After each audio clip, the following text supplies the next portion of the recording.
И снова здравствуй, мой дорогой зритель. Сегодняшний ролик будет состоять из мелких утечек, некоторых новостей, связанных с CS2, ну и немножечко порассуждаем, почему произошло резкое затишье. Так что приготовились внимательно слушать, смотрим спонсора и погнали. Добро пожаловать в Hell Store. Здесь ты можешь испытать удачу и выбить неплохие скины, сыграв в такие режимы как Classic, Coinflip, Upgrade, Колесо или в абсолютно новый Crash, где всего-то и нужно выбрать значение и дождаться, пока линия до него дойдет. Ну а если тебе не понравился выбитый скин, всегда можно его проапгрейдить. На сайте также можно забрать и приз дня, выполняя несложные задания. Ну а использовав мой промокод при пополнении, можно получить $2 на баланс. Не теряй времени, ссылка в описании.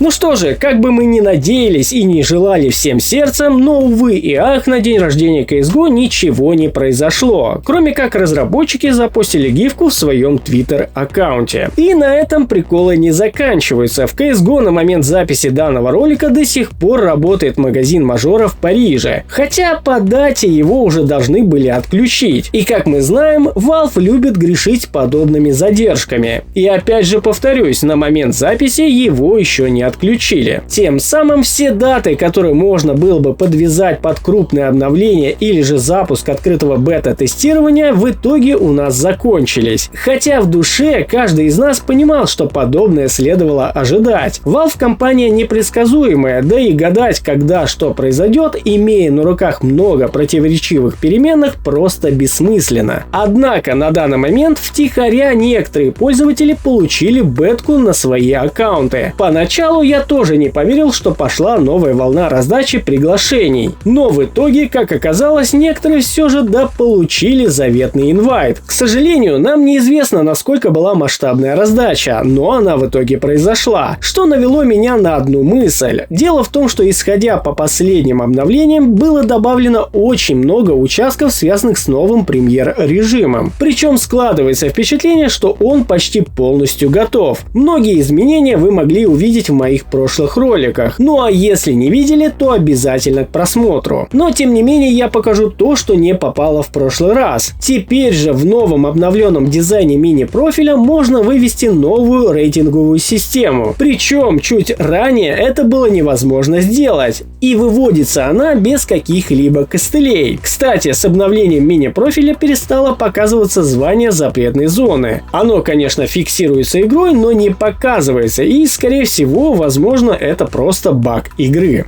Ну а также в меню игры можно вызвать заветное всплывающее окошко, которое появляется после набора определенного рейтинга в премьер-режиме, в котором вас поздравляют с успехами, и вы можете, скажем так, зафиксировать свой никнейм в доске лидеров. Конечно, об этом и раньше было известно, но я еще не видел, чтобы данное окошко кто-либо показывал. Кстати, менюшка выбора и бан карт, возможно, будет происходить без какой-либо разминки, как это было ранее в CSGO, и скорее всего сразу после подтверждения вашего участия в матче, но это пока что не точно. Ну а так, как и говорил ранее, разработчики уже многое подготовили, и учитывая, что произошла тихая раздача инвайтов, возможно, они набирают больше народу, чтобы начать тестировать этот режим. Неспроста же они с прошлым обновлением открыли все вышедшие карты, и тем самым отдаляют нас от возможного открытого бета-теста. Но не стоит расстраиваться, все еще может поменяться. Это все по-прежнему Valve. Они, конечно, нас очень дезориентировали на прошлой неделе, выпустив одну лишь карту, так еще и ко всему прочему открыли прошлое, что казалось и на этой неделе что-то да выйдет. А учитывая такие знаменательные даты, как день рождения и закрытие турнирного магазина, шансы были велики. Но, как мы видим в итоге, они пока что придерживаются своей последовательности, выпускать через каждые 2 недели крупное обновление. Поэтому, скорее всего, все самое интересное выйдет уже на следующей неделе. Ну а напоследок хотел рассказать вам об очень интересном приколе, который я знаю уже, наверное, месяца 2. Дело в том, что Valve почти в самом начале добавили возможность расшаривать бета-тест на другие аккаунты. То есть такая возможность есть, но она не работает. Тем самым в один из месяцев лета это очень сильно меня дезориентировало, так как как в техподдержке Steam на моем аккаунте фиксировалась CS2 в моей библиотеке. И я даже мог задать вопрос службе, где моя бета CS2, собственно говоря. И я очень надеюсь, что из-за этого прикола меня стороной не обходила волна раздачи бета-теста. Ну а на этом у меня все. Ждем следующего крупного обновления. Всем огромнейшее спасибо за просмотр. Всем пока и удачи!